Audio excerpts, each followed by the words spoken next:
Welcome to my YouTube channel. For my first video, I'm going to be doing Jose Aldo's overrated resume.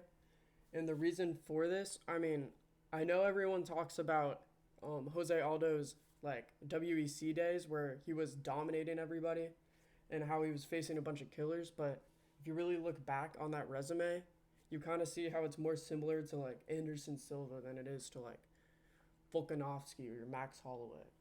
And the reason I'm making this is because of the Weasel's GOAT debate video where he put like Jose Aldo at 4, and I just think that's bias, and I'm just gonna show the wins comparison between Jose Aldo and like other goats that he put behind them. So I'm just gonna highlight the wins for all of these goats. People like Usman beat Covington, Burns, Masvidal, Chimaev. Like, just think about all the modern day wins that these guys have accumulated.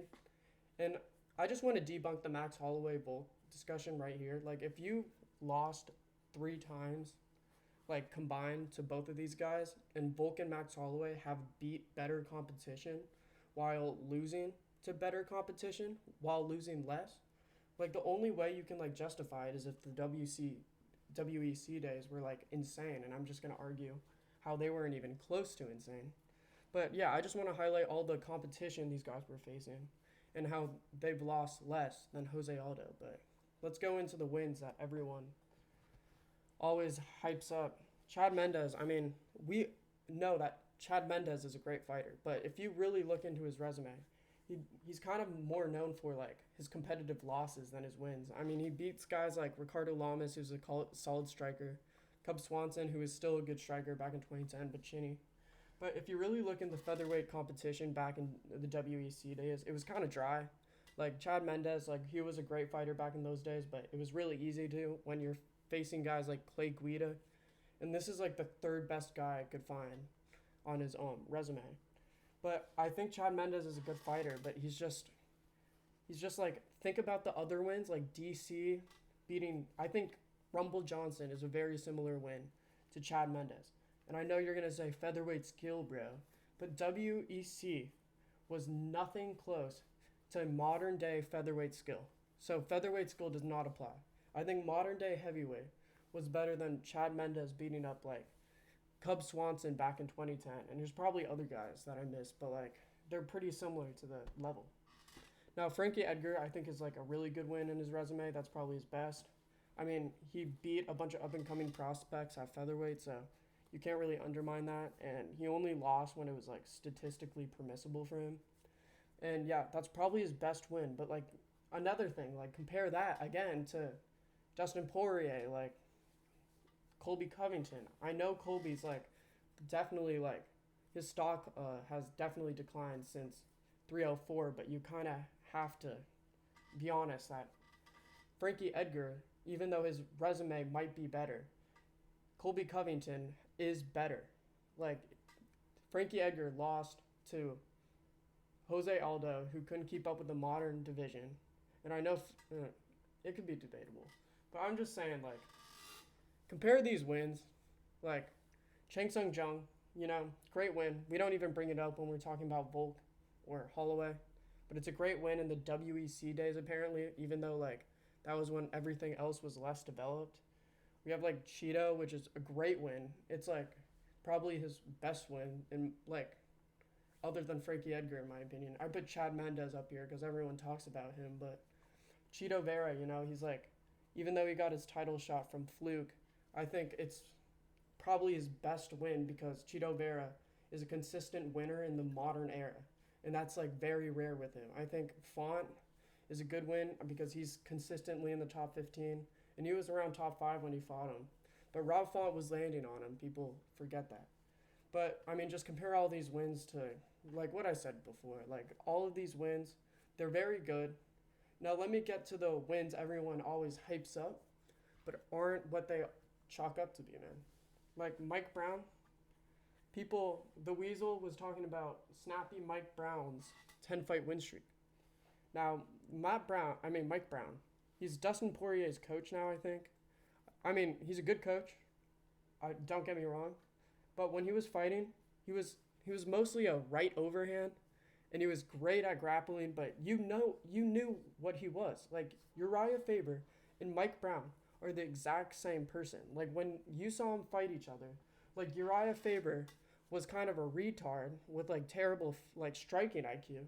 So he thought he could knock Mike Brown out, and then he got absolutely trampled in the first fight. Like rewatch that finish. He did like a back elbow.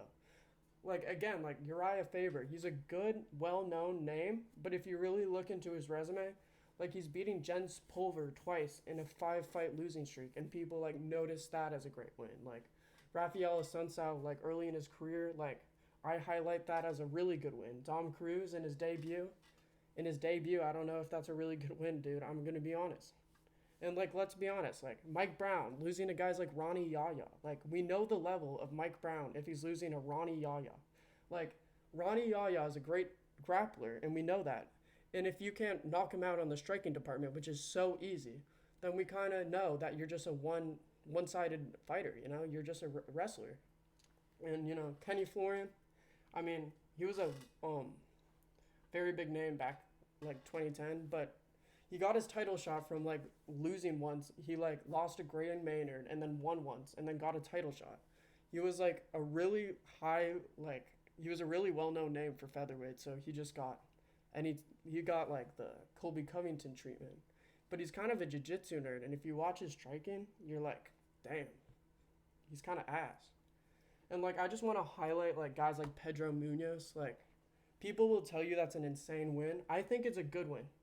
But if you look at Pedro Munoz, he's a bantamweight gatekeeper. Like all of these guys that Jose Aldo's is beating, like except for maybe Rob Font and Cheeto Vera, I think they're maybe a little better than gatekeeper, are basically gatekeepers. Like Jose Aldo's not going out there and beating like the number 3 guy in the division and like going right back in there.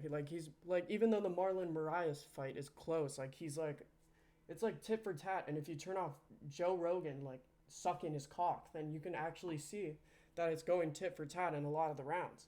But I just like these wins do not chalk up or like make up for the losses he has. And every single time he has to prove that he's better than someone. Like every time he fights someone on a different level, he loses. Like every time he faced like Merab, even though it was a boring fight and got grappled the entire time, he lost. Peter Yan outskilled him. I mean, that fight was dominant. Peter Yan was beating his ass. Like if you really look at the Max Holloway fights, it was dominant. Every time he's had the opportunity, he's failed. Like I don't think that's GOAT material. You can't really put like DC double champ lost twice to like the heavyweight GOAT and light heavyweight GOAT. Like I just don't know how you put someone who's lost so much and has like wins, like these aren't that good of wins in the WEC, man. Like they're not killers. They were kind of underdeveloped featherweights. But hey man, that's just my take. You know, subscribe for not the same takes over and over. This is my first video. It'll probably get better and better as I go on, so you want to stick around, you know. And I'm gonna be doing some like I'm not gonna do it just to be controversial, but I'm not gonna be doing the same takes over and over. Like all these YouTube channels just be kind of repeating themselves, so I'm gonna try to like do some like different content. You know what I'm saying? All right. Yeah. See you.